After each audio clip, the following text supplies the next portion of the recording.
Bom dia, irmãos. Queremos saudá-los em nome do Senhor Jesus, parabenizá-los. Vocês tiveram coragem de vencer o friozinho gostoso, dá vontade de ficar na cama, não é? Nessa manhã tão gelada em Goiânia, 19 graus em Goiânia, deve parecer 0 grau em São Paulo.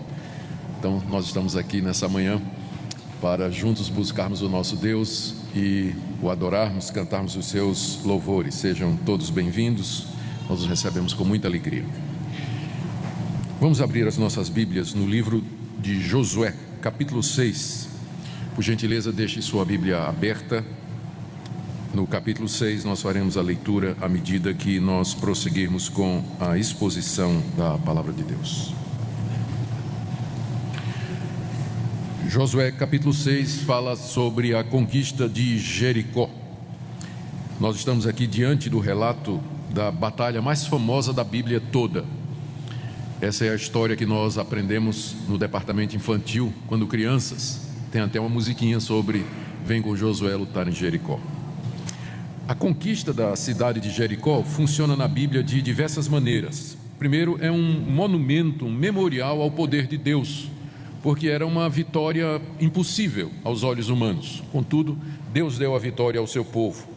E também sempre vai ser usada mais adiante, depois do livro de Josué, como uma demonstração de que, se Deus deu a cidade de Jericó, que era a cidade mais difícil de ser conquistada, Ele também daria as demais cidades que restavam para serem ocupadas, e assim cumpriria todas as suas promessas. Então, Jericó funciona como uma espécie de demonstração que Deus deu ao seu povo, de que Ele haveria de cumprir todas as suas promessas.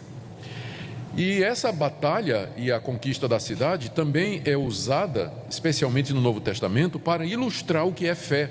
No capítulo 11 de Hebreus, no verso 30, está dito: pela fé ruíram as muralhas de Jericó. Então, é usada como um exemplo do que é que significa a fé salvadora, bem como também a fé da prostituta Raabe, que é mencionada igualmente no capítulo 11, lá do livro de Hebreus.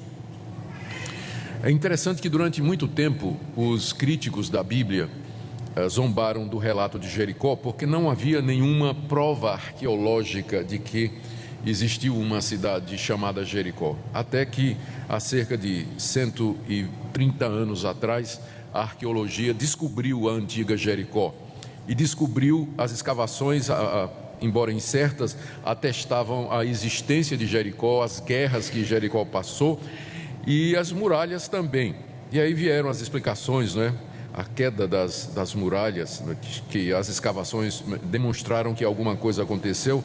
Então, terremoto, foi derrubada a mão, a erosão, mas a gente sabe o que é que aconteceu, né? O relato bíblico é muito tranquilo, mas é só um detalhe de como às vezes os críticos, eles ficam apontando coisa na Bíblia e de repente a arqueologia chega. Nós não precisamos da arqueologia para saber que a Bíblia é verdade, mas é tão bom quando a arqueologia comprova aquilo que a gente já sabia. O relato é claro, foi Deus que deu aquela cidade aos filhos de Israel, foi Ele que derrubou as muralhas, e é isso que nós celebramos quando nós lemos Josué capítulo 6. A passagem, que na verdade começa no capítulo 5, verso 13, e que nós vimos na mensagem anterior, ela nos dá os detalhes da tomada daquela cidade.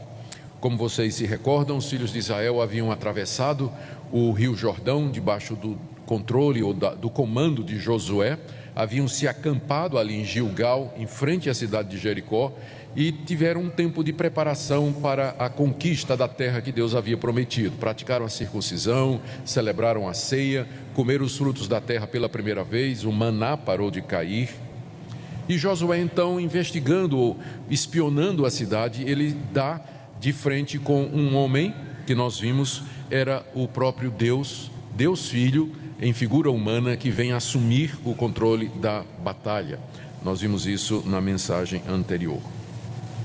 E estes são os detalhes, então, ou o relato que o texto nos dá a partir daí. Deus Filho pré-encarnado aparece a Josué nas vésperas da batalha para o encorajar. Já vimos aí do verso 13 ao verso 15 do capítulo 5. Em seguida, ele dá a Josué a estratégia para a batalha. Capítulo 6, de 1 a 5. Vamos ler. Ora, Jericó estava rigorosamente fechada por causa dos filhos de Israel. Ninguém saía nem entrava. Então disse o Senhor a Josué, isso é a continuação da conversa que eles começaram a ter no final do capítulo 5. Deus apareceu em figura humana e está falando com Josué. E Deus diz a Josué: olha, entreguei na tua mão Jericó, o seu rei e os seus valentes. Vós, pois, todos os homens de guerra, rodeareis a cidade, cercando-a uma vez. Assim fareis por 6 dias. 7 sacerdotes levarão 7 trombetas de chifre de carneiro adiante da arca. No 7º dia rodeareis a cidade 7 vezes, e os sacerdotes tocarão as trombetas. E será que, tocando-se longamente a trombeta de chifre de carneiro, ouvindo vós o sonido dela, todo o povo gritará com grande grita, o muro da cidade cairá abaixo, e o povo subirá nele, cada qual em frente de si. Aqui Deus passa a Josué a estratégia da batalha. Como é que Josué deveria conduzir a batalha? Que medidas deveriam ser feitas?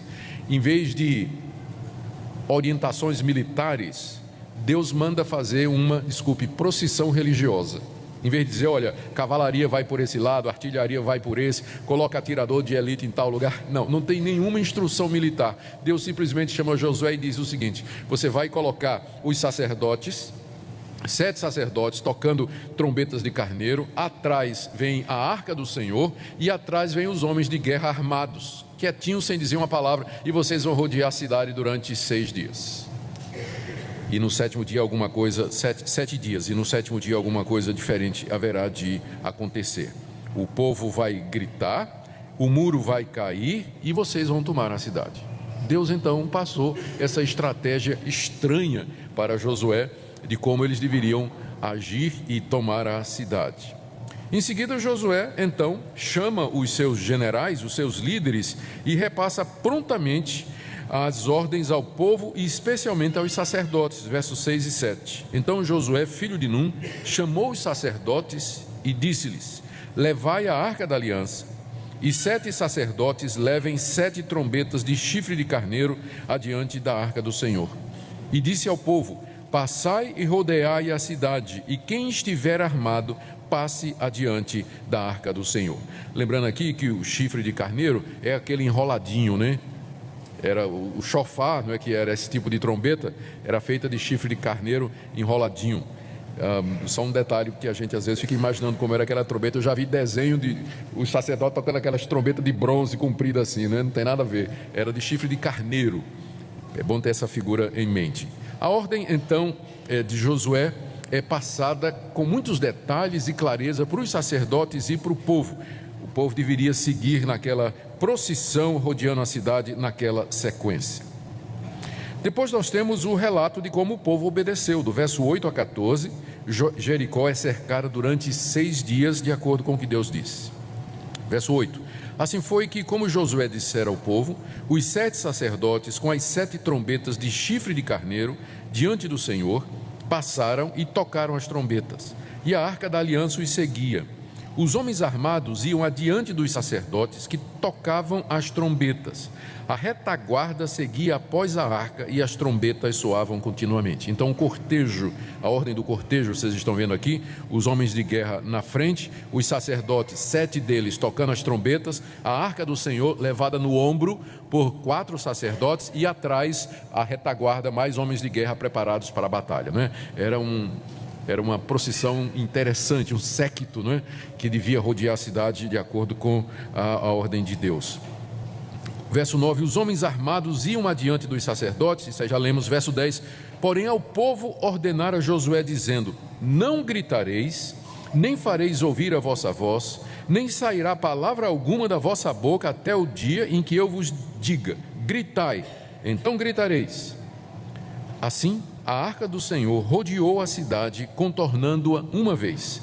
Entraram no arraial e ali pernoitaram. Deixa eu fazer uns cálculos aqui. Eles estavam em Gilgal, de Gilgal para Jericó dava uns 2 a 3 quilômetros. Então eles saíam do acampamento, 2 a 3 quilômetros, rodeavam a cidade. Talvez o perímetro da cidade devia dar coisa aí de 10 quilômetros mais ou menos. Era uma cidade grande, murada e forte.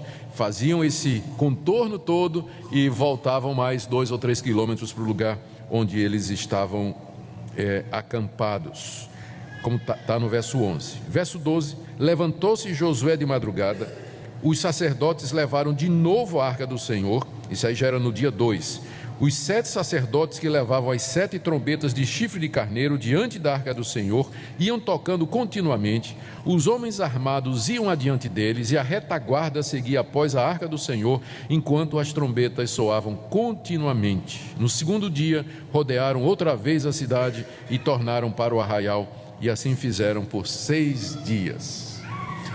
Devia ter sido um espetáculo extraordinário, não é? Aqueles homens tocando aquelas trombetas, aquele barulho, o povo quieto. E talvez eu fico pensando o pessoal lá das muralhas de Jericó, olhando e dizendo: mas o que esses caras estão fazendo, né? Esse pessoal é doido? Por que estão fazendo isso? Eu fico pensando até nas piadas, né, que eles fizeram diante da estratégia dos israelitas. Esse pessoal está querendo conquistar a gente? Como?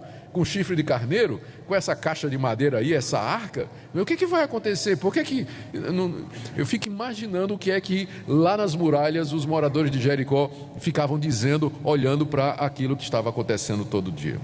Da mesma forma que o mundo olha para a igreja e nem sempre entende, né, o que é que nós estamos fazendo. Bom, o que vem em seguida é a queda das muralhas e a tomada da cidade no 7º dia. E Josué então dá 2 ordens ao povo. Primeiro, para poupar Raabe. Nós vimos isso no capítulo 3, o episódio em que os espias entram na cidade e são recebidos por uma cafetina, uma prostituta chamada Raabe, que crê em Deus, no Deus de Israel. E então ela recebe a promessa de que ela seria poupada se ela colocasse do lado de fora da sua casa, porque ela morava na muralha, a casa dela estava na muralha, se ela colocasse um fio de escarlata que identificasse a sua casa, ela seria poupada pelos soldados naquele dia. Josué então lembra essa promessa e diz: olha, vocês vão destruir tudo que tem na cidade, menos a casa de Raabe. E as coisas, os bens, os despojos da cidade, vocês não vão pegar, porque pertence a Deus. São coisas condenadas. Condenadas aqui é no sentido, é condenado para os israelitas, mas porque é separado para Deus. Como é para Deus, se for para outra pessoa que não seja Deus, é coisa condenada. Então, é de Deus. O que é que vai ser de Deus? O ouro, a prata, o que for coisa preciosa, utensílios que seriam usados no tabernáculo, que seria o templo de Deus, que seria feito mais tarde, o mais tinha que ser completamente destruído, tinha que ser completamente eliminado. Todas as pessoas deveriam ser mortas, à exceção de Raabe. Nós já falamos aqui a respeito dessa ordem que pode parecer cruel, Deus mandando matar velhos, crianças, mulheres, e a resposta que nós já demos, eu vou lembrar os irmãos apenas porque sempre é um assunto que volta, não é? É que aquele Israel estava servindo como emissário de Deus para execução de juízo. Aqueles povos tinham provocado a Deus durante séculos. Pelo menos 500 anos aqueles povos ocuparam aquela terra e sacrificavam seus filhos aos deuses. Eles praticavam a imoralidade, eles adoravam a natureza em vez de adorar o Deus verdadeiro. Eram povos violentos, cruéis, que viviam em guerra entre si. Então, durante 500 anos, aquele povo encheu a medida dos seus pecados. E a nação de Israel estava entrando na terra agora como emissária do juízo de Deus e do castigo de Deus sobre aquele povo e toda a sua descendência.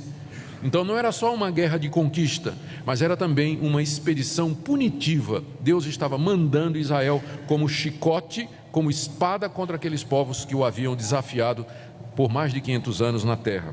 Lá no livro de Gênesis, está dito que eles haviam contaminado a terra com a sua perversidade. E Deus então haveria de mandar os descendentes de Abraão para purificá-la, para que a terra fosse a morada do povo de Deus. Então vamos para o relato do verso 15 ao verso 21. No 7º dia madrugaram ao subir da alva, e da mesma sorte rodearam a cidade 7 vezes. Somente naquele dia rodearam a cidade 7 vezes. E sucedeu que na 7ª vez, quando os sacerdotes tocavam as trombetas, disse Josué ao povo: gritai, porque o Senhor vos entregou a cidade. Porém a cidade será condenada, ela e tudo quanto nela houver. Somente viverá Raabe a prostituta e todos os que estiverem com ela em casa, porquanto escondeu os mensageiros que enviamos. Então somente guardai-vos das coisas condenadas, para que, tendo-as vós condenado, não as tomeis, e assim torneis maldito o arraial de Israel e o confundais. Porém toda a prata e ouro e utensílios de bronze e de ferro são consagrados ao Senhor, irão para o seu tesouro. Gritou, pois, o povo, e os sacerdotes tocaram as trombetas. E tendo ouvido o povo o sonido da trombeta e levantado grande grito, ruíram as muralhas, e o povo subiu à cidade, cada qual em frente de si, e a tomaram.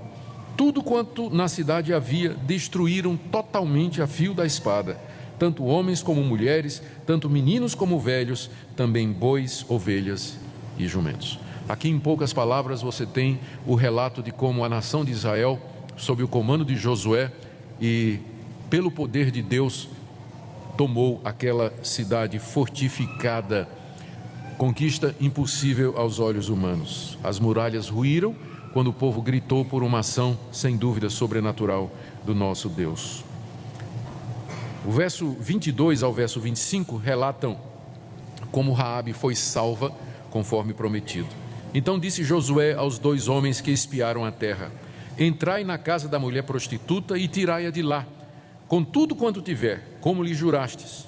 Então entraram os homens, os espias, e tiraram Raabe, seu pai, e sua mãe, e seus irmãos, e tudo quanto tinha. Tiraram também toda a sua parentela, e os acamparam fora do arraial de Israel. Porém a cidade e tudo quanto havia nela queimaram-no. Tão somente a prata, o ouro, os utensílios de bronze e de ferro deram para o tesouro da casa do Senhor. Mas Josué conservou com vida a prostituta Raabe, a casa de seu pai e tudo quanto tinha, e habitou no meio de Israel até o dia de hoje, porquanto escondera os mensageiros que Josué enviara a espiar Jericó. Esse relato é muito interessante. Vocês percebem aqui que, a princípio, quando os soldados tiraram Raabe e toda a sua família da casa, diz aí o verso 23, que os acamparam fora do arraial de Israel. Por quê? Porque mesmo que ela tinha crido em Deus, era como, por assim dizer, uma nova convertida pagã, juntamente com os seus amigos. E ela não podia ainda fazer parte da congregação do povo de Deus. Então, ela foi alojada fora do arraial. Ainda não era completamente do povo de Deus. Mas nota que o registro diz que, mais adiante, ela habita, verso 25, ela habitou no meio do povo de Israel até o dia de hoje, até o dia em que o livro tinha sido escrito. A família de Raabe ainda morava agora no meio do povo de Deus, tendo sido plenamente aceita pelo povo de Deus. E eu já mencionei para vocês que ela casou com o israelita, teve filhos, e da descendência de Raabe veio o rei Davi, e da descendência de Davi veio o nosso Senhor e Salvador Jesus Cristo. Então, essa mulher prostituta, convertida ao Deus de Israel, a única que escapou da destruição, ela, pela misericórdia de Deus, veio a ser uma ancestral do nosso Senhor e Salvador Jesus Cristo, um monumento para a glória de Deus e para a misericórdia de Deus. O texto termina com o relato da maldição de Jericó. Verso 26, naquele tempo, Josué fez o povo jurar e dizer: maldito diante do Senhor seja o homem que se levantar e reedificar essa cidade de Jericó. Com a perda do seu primogênito lhe porá os fundamentos, e à custa do mais novo as portas. Assim era o Senhor com Josué, e corria a sua fama por toda a terra. Deus pronunciou uma maldição contra a cidade de Jericó, dizendo que se alguém algum dia reconstruísse a cidade, perderia os seus filhos. E é interessante que há um registro no livro dos Reis, você pode ver aí, primeiro livro dos Reis, capítulo 16, verso 34, de que alguém tentou e realmente começou a reconstruir Jericó, e ela foi reconstruída. Vocês mais adiante lembram de como, embora essa Jericó do Novo Testamento, ela não é a mesma, no mesmo lugar da Jericó do Antigo Testamento. Mas alguém tentou reconstruir Jericó no lugar em que ela se encontrava e perdeu os seus filhos. Está lá em primeiro livro dos Reis, capítulo 16, verso 34. Depois, com o tempo, uma outra Jericó foi erguida, e aquela que aparece no Novo Testamento, onde Jesus curou o famoso cego de Jericó, não é? Tem essa história. A própria cidade que havia sido amaldiçoada, ela se torna palco do ministério de Jesus, que exerce misericórdia e abençoa pessoas também naquela cidade que um dia havia sido amaldiçoada.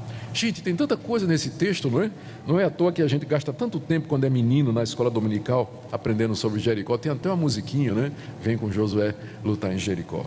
Eu quero tirar algumas lições para a nossa vida, porque nós cremos que tudo que foi escrito para o nosso ensino.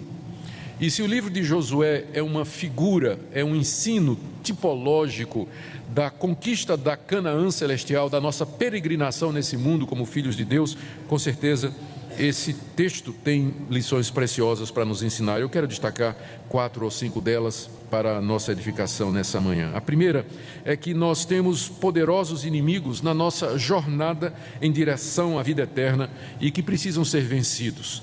É isso que Jericó representa no texto. Havia a promessa da terra. Deus havia dito ao povo: essa terra é de vocês, mas na entrada da terra tinha uma fortaleza que impedia a passagem do povo, que era exatamente a cidade de Jericó. Veja o que diz o capítulo 6, verso 1: Jericó estava rigorosamente fechada, ninguém entrava e ninguém saía, ou seja, era um obstáculo, tinha que ser vencido. Jericó precisava ser conquistada para que a terra pudesse ser possuída pelo povo de Deus.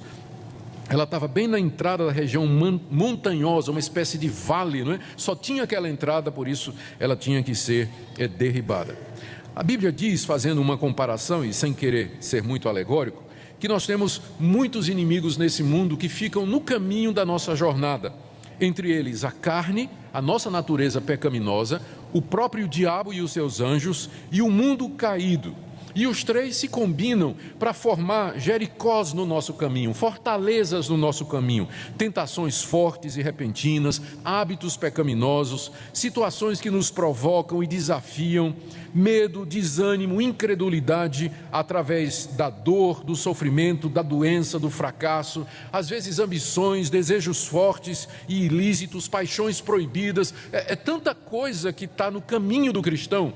É uma batalha contínua. Não é à toa que quando a Bíblia vai relatar ou usa figuras para explicar o que é a igreja, as figuras prediletas são tiradas do campo militar.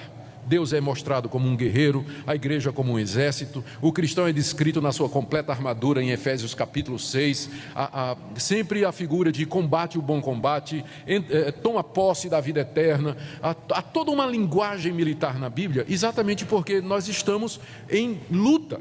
Nós estamos nesse mundo caminhando para a terra prometida e no caminho estão as Jericós que precisam ser vencidas.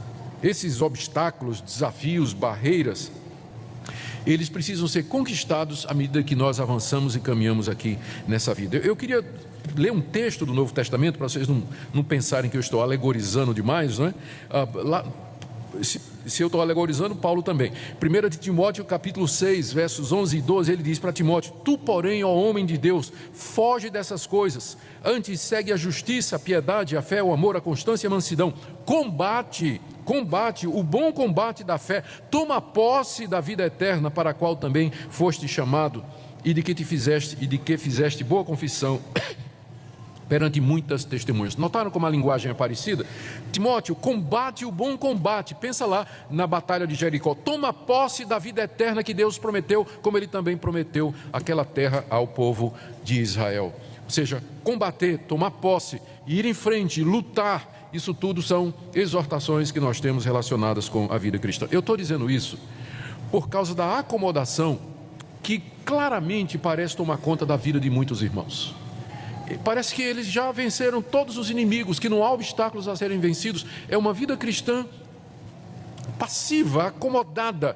Não se percebe aquele conflito, aquela luta para vencer o pecado e para prosseguir em santidade.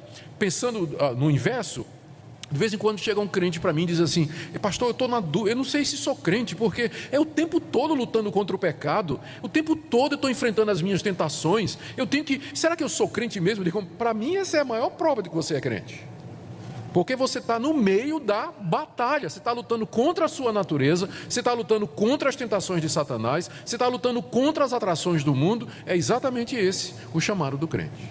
Agora, quando não tem nada disso na sua vida, você provavelmente é um cananeu e não um israelita. Você talvez more em Jericó e não em Gilgal, porque quem está em Gilgal, ele quer passar Jericó e tomar conta da terra, tomar posse daquelas promessas que Deus fez. Segunda lição que eu queria tirar aqui para nós, que eu penso que o texto nos ensina, é que a vitória, todas as vitórias que nós temos aqui nesse mundo, elas vêm de Deus. Essa é a mensagem principal de Josué capítulo 6 e da narrativa da tomada de Jericó.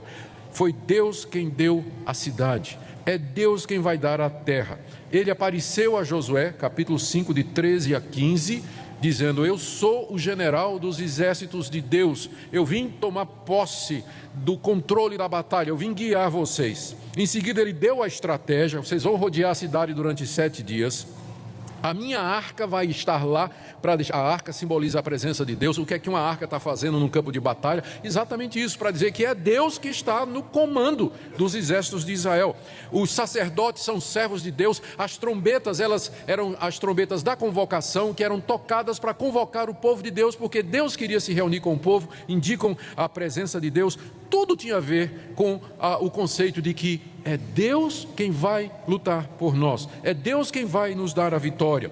Quando o povo grita, é Deus que derruba a muralha. Os despojos de quem são? Para quem que vai a riqueza da cidade? Para os israelitas? Não, porque daria a impressão de que foram eles que conquistaram. Deus disse: não, quem deu a vitória fui eu, o ouro é meu, pode passar para cá, vocês não vão pegar nada, ouro, prata, vestidos, coisa preciosa, é tudo meu, leva para o meu tesouro, porque fui eu que dei a vitória a vocês. Não foram vocês que conquistaram Jericó, fui eu que dei a vitória. Por isso que tudo aquilo ia para Deus, porque eram os despojos de Jeová e não do povo de Israel. Tudo era dele. E essa é a lição mais importante para nós hoje, que nós carecemos de Deus para enfrentar o mundo, Satanás, o diabo, as dificuldades dessa vida, o desânimo. Nós precisamos reconhecer a nossa impotência diante desses inimigos e saber, porém, que o nosso Deus é o Todo-Poderoso e que não há barreira difícil demais, que não há inimigo poderoso demais que Ele não possa destruir. Meus irmãos, aqui nesse mundo nós passamos por muitas aflições, momentos difíceis em que a vitória parece impossível, como esse caso aqui, como naquele dia em que Davizinho, com pedrinhas tiradas de um ribeiro, foi enfrentar um gigante colossal, todo armado, pronto para a batalha. Mas é o nosso Deus que vai na frente. Lembra disso na hora da angústia, na hora da depressão, na hora da dificuldade, na hora do fracasso, na hora da situação difícil, na hora da crise. Lembra de como Deus apareceu a Josué, de como Deus lhe deu instrução, de como Deus lutou a batalha por ele e finalmente como Deus deu a vitória. As dificuldades dessa vida, longe de ser um motivo para você virar as costas para Deus e pensar que Deus não se importa, elas são o chamado de Deus para a batalha, é a trombeta do chifre de carneiro tocando e dizendo: vamos juntos a Jericó, e eu vou na frente,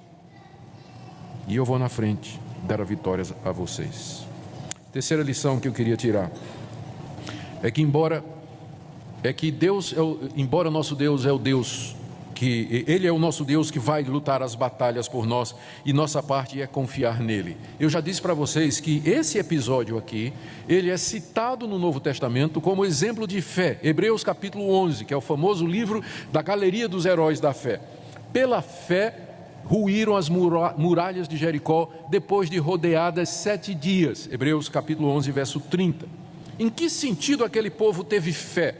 Ora, gente, primeiro, Jericó estava fechada e armada. Segundo, a estratégia de Deus parecia bem estranha. Convenhamos, não é? Você está diante de uma cidade fechada, murada, armada, e em vez de você pensar numa estratégia de como você vai conquistar aquela cidade, infiltrando os soldados, derrubando as muralhas, Deus dá umas ordens estranhas. Olha, vocês vão fazer uma procissão durante 7 dias, tocando trombeta de carneiro e ninguém vai dizer nada. No último dia vocês vão gritar, vocês vão ganhar no grito. Foi isso mesmo, né? Era uma estratégia meio estranha, mas o povo, o que o povo fez? O povo obedeceu. O povo obedeceu a Deus, fez exatamente como Deus tinha dito, e fizeram aquilo por 1 semana. Eu acho que isso foi para testar o povo, né? Porque imagina, no primeiro dia tudo bem, o povo, vamos fazer, rodeia a cidade, toca a trombeta, volta, e as muralhas estão lá do mesmo jeito. Amanhã é outro dia, vamos lá, aí rodeia a muralha, toca a trombeta, povo quieto, olhando assim, não tem nem um rachãozinho, né? Está tudo do mesmo jeito. Terceiro dia o pessoal já começa a olhar: rapaz, esse trem vai funcionar? Será que vai dar certo isso? Porque vamos para o terceiro dia, não está acontecendo nada. Você está vendo alguma coisa? Não estou vendo nada. Deus mandou, vamos lá. Aí imagina o 4º dia, nada, do mesmo jeito, o pessoal rindo lá de cima da muralha, né? O pessoal, olha esses palhaços aí, o que esse pessoal está fazendo aí? O escárnio que vinha de lá, o tempo passando. Gente, para continuar na palavra de Deus precisa de fé. Fé é exatamente isso, é você obedecer a Deus, mesmo quando todas as circunstâncias parecem contrárias. É isso que é fé. Quando tudo parece dizer o contrário, quando tudo parece vir contra, mas você persevera naquilo que Deus disse. Deus disse, é assim que vai ser feito. E o povo obedeceu, Josué obedeceu. E não foi um dia só não, foram os 7 dias. E no final, Deus deu a vitória. Hoje, igualmente, queridos, nós somos chamados a confiar em Deus. Deus nos deu suas grandes promessas. Ele nos diz que seu Filho morreu para pagar a nossa culpa. Ele nos diz que Jesus Cristo ressuscitou como o primeiro da ressurreição. Ele diz que Cristo está à direita dele e que intercede por nós e que virá uma segunda vez para julgar esse mundo. Deus nos deu o seu Espírito, Ele promete nos dar o seu Espírito que habita em nós para nos guiar, iluminar, confortar e auxiliar. Que Ele mesmo nos dará vida eterna, consolará e enxugará dos olhos todas as lágrimas, que Ele estará conosco desse mundo, que jamais nos desamparará. Ele não vai permitir que a tentação seja maior do que nossa capacidade de suportar. Ele não nos deixará mortos na sepultura, mas nos preservará até o fim, e que finalmente Ele vai destruir a morte, o pecado e Satanás. Estas são promessas que Deus nos deu, a sua palavra está empenhada e é por elas que nós temos que viver. Fé é isso, é você tomar Deus na sua palavra, mesmo quando o mundo inteiro está dizendo o contrário, e mesmo que às vezes você não sinta, você não veja, você não perceba. Mas fé não é sentimento, fé não é uma emoção, mas ela é uma decisão, é uma atitude que nós tomamos pela graça de Deus. Partindo já para o final, queridos irmãos, eu queria só destacar que a misericórdia de Deus com pecadores. Eu não canso de me maravilhar com a graça que foi dada à prostituta Raabe. No meio daquele povo cananeu, povo que estava julgado e condenado por Deus e destinado à destruição, lá no meio Deus foi achar, não um príncipe virtuoso, não um sábio que olhava as estrelas como os magos do Oriente, mas uma mulher prostituta, uma cafetina, que tinha uma casa de prostituição em cima do muro da cidade, onde todo mundo ia, e ela sustentava a sua família toda através da prostituição. Deus escolheu exatamente aquela que, dos olhos de Israel, era do pior tipo de pessoa, a ponto de que quando ela se converteu, a princípio os israelitas disseram, você fica aqui fora do acampamento, né? Vamos ver se sua conversão é verdadeira, depois é que você vai entrar na igreja. Finalmente ela entrou na igreja. Fico pensando na misericórdia de Deus, e isso nos dá esperança de que Deus pode salvar os piores pecadores. Deus pode estender a sua graça, a sua misericórdia a você, a mim, aos nossos filhos, aos nossos parentes, ao seu marido, à sua esposa. Não desista, não desista. E não somente Deus pode alcançar com sua graça, mas transformar a vida completamente. De prostituta cananeia, Raabe foi elevada pela fé a ancestral do nosso Senhor Jesus Cristo. Deus pode fazer esse tipo de coisa, e eu penso que Ele deseja nos animar com essa palavra nessa manhã. Eu quero concluir, primeiro, com uma palavra aos que estão no meio do combate. Querido irmão, querida irmã, você que está no meio da luta, no meio do conflito, passando por angústia, por provação, tempos difíceis, problemas financeiros, problemas de todo tipo, levante os olhos e veja o Senhor Jesus dizendo, eu vim para assumir o comando da batalha, eu sou o chefe dos exércitos de Deus, a batalha é minha, eu que vou à frente, eu vou dar a vitória. Portanto, não desista, continue firme e confie que Ele haverá de liderar você nesse momento de angústia.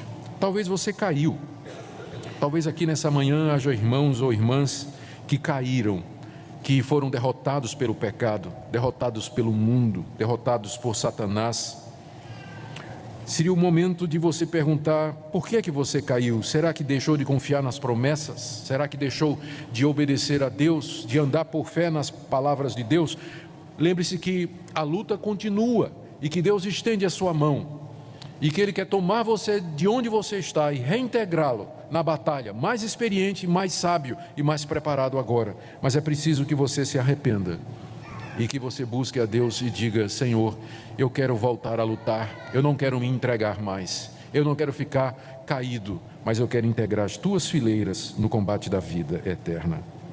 E por fim, meus irmãos, se Deus tem dado a você vitória, Se Deus tem lhe abençoado com conquistas, lembre que a glória é dele, o despojo é dele.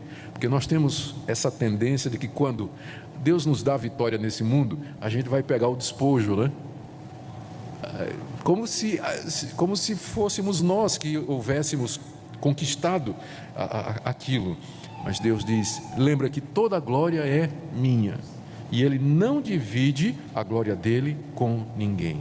Então, se Deus lhe abençoou, ande humildemente diante de Deus e diante dos irmãos. Se Deus lhe tem dado a vitória, ande mansamente diante de Deus e diante dos irmãos, lembrando que a vitória vem dele e que, portanto, a glória é dele agora e para sempre. Amém?